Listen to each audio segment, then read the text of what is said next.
do want to talk about Manchester United tonight because I want to play you this first. It's John O'Shea, who's an ambassador for the UEFA Under-17 European Championships. Here he is talking about Ole Gunnar Solskjaer's revolution at Man United. Have a look. Just the fact that how he's turned the whole club around so quickly, and it's not just obviously it is important obviously what he's done on the pitch, but more so off the pitch also. The impact seemingly he's had around the training ground, the whole place at Old Trafford as well. The whole place is buzzing again, and obviously results have dictated that too, and he's been alongside Mick Phelan a crucial part to that, and obviously Michael Carrick and the coaching staff as well have been crucial too in that. But he's just give a freshness, and he's shown his qualities. Not just people say, oh yeah, he's a nice fella, he's a good man, but he's shown his qualities as a coach and as a manager, how he's transformed. Yeah, they've had good players, but they're great players, but they haven't been performing. He's made them perform. They've consistently shown it now the last few weeks. PSG obviously will be one of the ones that it was a bit of a, shall we say, a blip, but you have to remember PSG have been at the forefront of the European games, and they've had a right go to get success in the Champions League financially as well. So there was, even though they were missing a couple of players, people were making out that it was going to be quite comfortable for United, but PSG have a fantastic squad and they were able to cope with it, and Ollie has a big test on his hands to turn that game around in Paris coming up. So, but as I said, even if he doesn't turn that game around, I think the job has to be his going forward. Yeah, so that game obviously tomorrow night. I was giving people the head staggers a little bit earlier when I said it was tonight. But just to talk about what Solskjaer has done, one of the things that has also kind of been peppered through this is just giving youth its opportunity. There's been a number of players who've come through the setup who have been given the... It's small enough minutage so far, but it's been significant because it's a throwback to that tradition that Manchester United have always had, and it's also completely different from what would have happened if Mourinho had stayed. I wonder how much of that is actually necessity being the mother of invention, and the injury crisis has led to young players coming through, or if that turns out that's just what Ole Gunnar Solskjaer wants to do. I think that what John O'Shea said there is interesting, because it's all in what you say there about the young players is it just makes everyone happy. There's some footage of Jimmy Garner coming on at Palace last week, and you can just see how delighted everyone is on the bench for him that he's having that moment.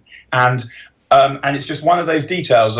What O'Shea was saying there was also that the club is a happier place, and heard an interview with Rio Ferdinand yesterday where he said something similar. He'd been to the training ground, and previously a lot of the ex-players had felt not really welcome to do that.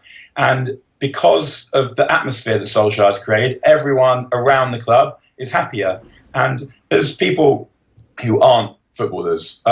It's probably, you don't really think about it too much if the people that give the players lunch are happy and the people, the receptionists are happy, and you think, yeah, whatever. But actually, I mean, we all have places of work, and if they're nice, pleasant places of work, people are happier and people are likely to work better. And all these little details are relevant to creating a family atmosphere where people are prepared to put their bodies on the line, and where everyone buys into the same thing. And when you have that kind of unity, it's a very powerful thing. And so I think to bring it back to the young players, they haven't had a lot of minutes, and yeah, it's true that most of them probably wouldn't have had those minutes without an injury crisis, but there definitely is an idea to get as much out of the young players as they can. And I know that the club think that the Garner, Chong, Angel Gomez, Mason Greenwood could be United players for the rest of their careers. They think that they've got a class of 92 standard of young player, not all of them, but 4 or 5 of them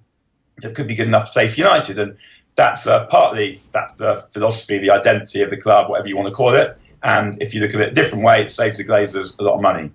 So there is definitely a will to do that. But the thing about Solskjaer also is he has all of those elements, but it would be wrong to neglect the footballing element. So against Palace, for example, he manufactured a team that no one would have picked that team, the one that he started with. No one thought he was going to play Diogo Dalot on the right side of a diamond, for example, but he did. They got a result, and they got it pretty comfortably. And when they stopped playing at 2-0 and Palace got a goal, he made a change. He put Ashley Young to wing back. He went to 3-5-2, made a substitution, and within 5 minutes, Young was pushed further forward and scored. Then against Southampton on Saturday, Sanchez got injured. he brought on Dalot, and within about 10 minutes, United had scored twice, and Dalot had been hugely involved in those goals. If Andreas Pereira had given away a goal against Burnley like he did under Mourinho, he'd have been spent the last 6 weeks in the gulag. But Solskjaer understood that young players make mistakes. Also, he was playing out of position. He hadn't had a lot of football. And so he's found him a more natural position. He's brought him back, and he got a goal and assist out of him at the weekend. So it's at the moment, he's doing more or less everything right. He's getting the atmosphere right. He's getting the way that he relates to the players right. He's getting the family team building right. And he's getting most of the tactics right too. Just playing devil's advocate to all that, Daniel, like, is there a chance that, say, if Solskjaer gets a job, that he poisons the well a little bit by spending money? Because, like you've said on the show multiple times, that they do need to spend money to actually get back to a title-challenging level. How many signings do they need, and how can they do that without kind of affecting what is going on at the moment with this positive youth culture? No, I don't think they will poison the well. I think that if he does get the job permanently, then it becomes a slightly different job, where actually there's now pressure on you to do well or you'll get sacked. I guess at the moment he doesn't exactly have the pressure of getting sacked, but at the same time, this is the chance of his life. So that itself is a lot of pressure. I would say in terms of the players they need, I mean, I'd buy a midfield player. I think about buying 2 midfield players, but you're always thinking, and I'm sure he would always be thinking, that you don't want to sign players who go in front of your talented youth players. So some people think United could do with a right back. I wouldn't sign a right back because I would spend next season alternating between Dalot and Young so that Dalot could go full time next season. I think they'll sign a centre back. I've heard there are very strong rumours, and I guess I've also heard that they do want Jadon Sancho. They haven't had a right winger for years, so I would guess what you'll see arrive is a centre back, a midfield player, and a winger.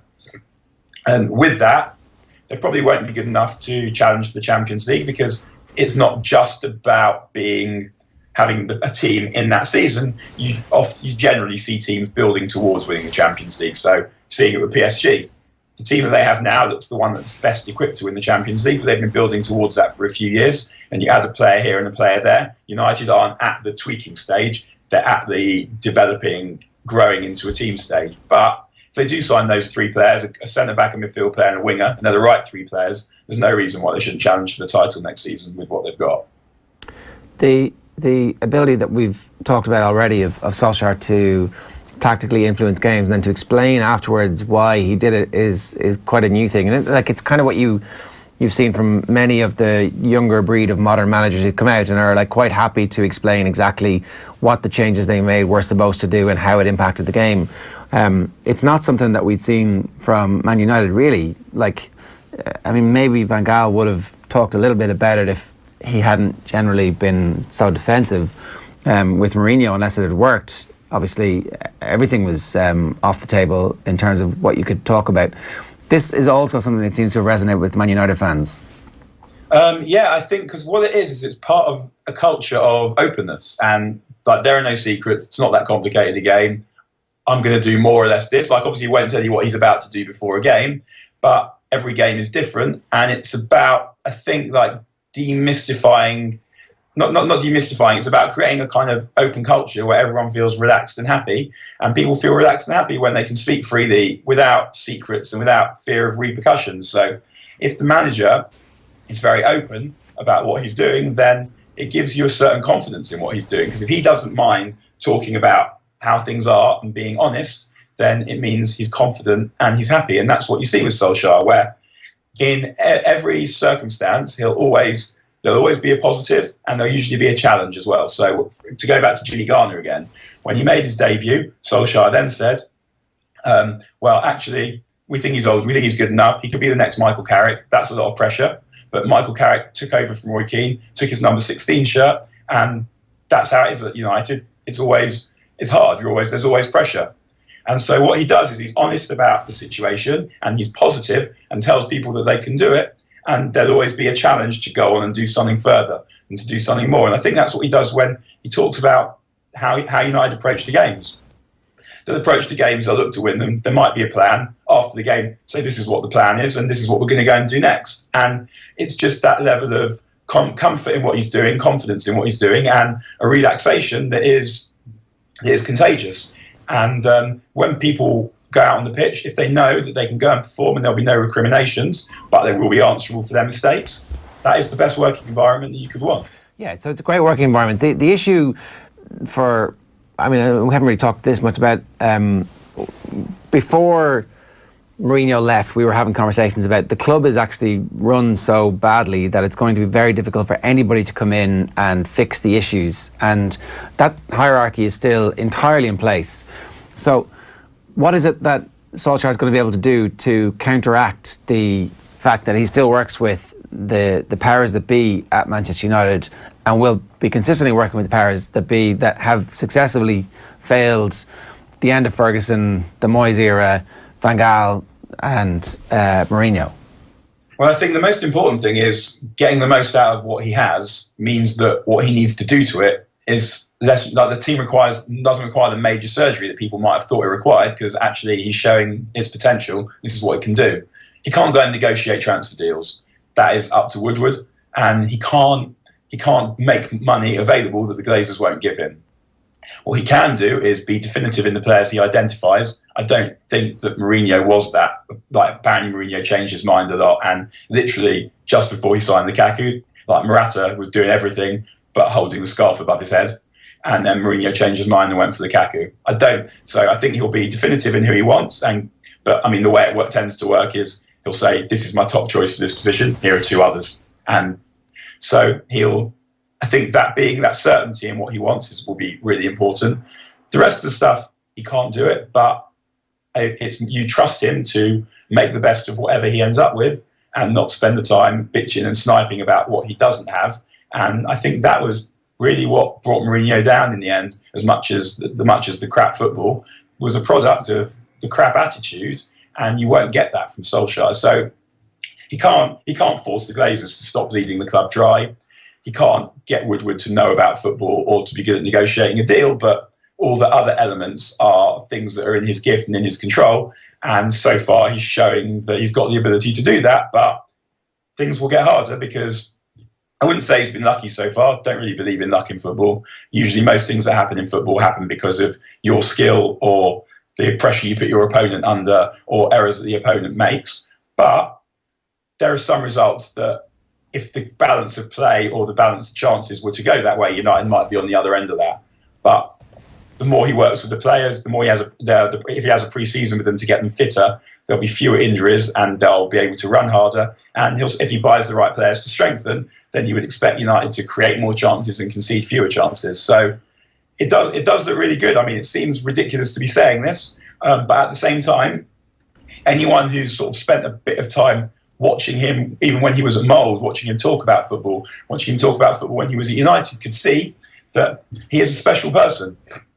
And he's not one of those people who no one has a bad word to say about. He's one of those people who people only have good things to say about. And you don't come across people like that very often in your life. And he is that. He's a brilliant communicator. He clearly has a tactical brain. He's collaborative. He speaks to the people that are around him and takes advice from people that he trusts, who seem to be giving him good advice. And he's also quite hard. People talk about the fact that he's nice, he makes people happy, but you can see, like, the interview he gave to Alan Shearer after United beat Chelsea in the Cup, and he was talking about winning the Cup himself as a player. And he said, yeah, I won it. I was lucky enough to win it in '99. I think you played in that one, Alan, didn't you? And just like that, those kind of snide little remarks that work in the environment of a sport, of any kind of dressing room, where people know that if you get wide, he'll cut you down. And Alan Shearer hadn't even got wide, and he cut him down anyway, just for the fun of it.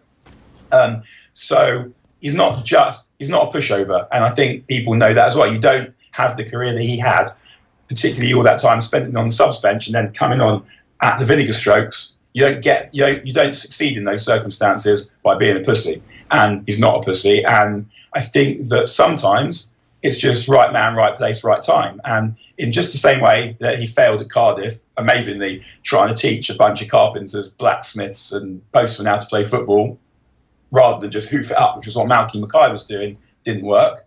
But if you sent Pep Guardiola to Cardiff, would he have been a success there? Not necessarily, but if you give him the greatest midfielder of all time, one of the greatest footballers of all time, and a club that has a particular way of doing things with which he is familiar, and players who respect him on that basis, you get the greatest football club of all time, probably the greatest football team of all time.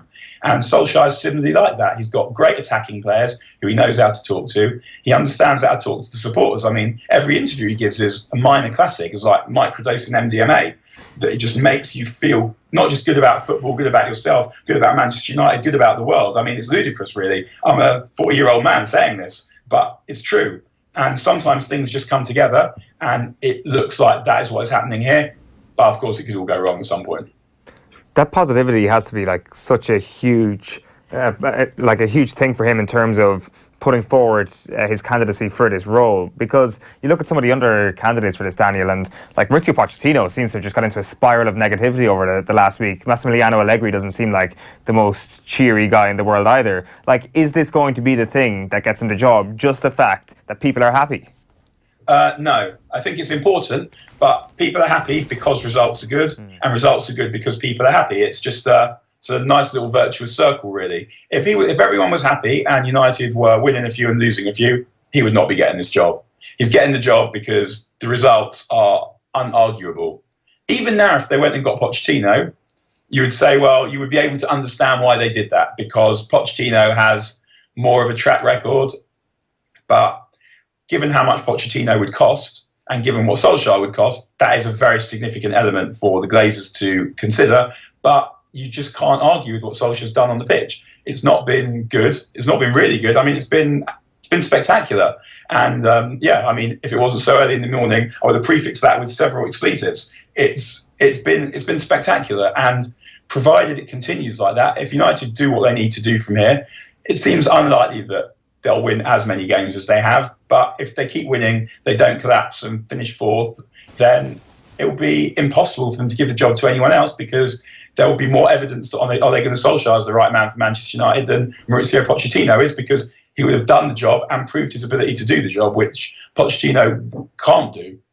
So it's very hard to see them giving the job to anyone else, but it's not just about making people feel happy. Making people feel happy is a constituent part of getting results, I think. And the more results you get, the happier people get. Daniel, great stuff. Thanks a million. No, see you again. Daniel Harris giving us some thoughts this morning on a couple of big stories of the day.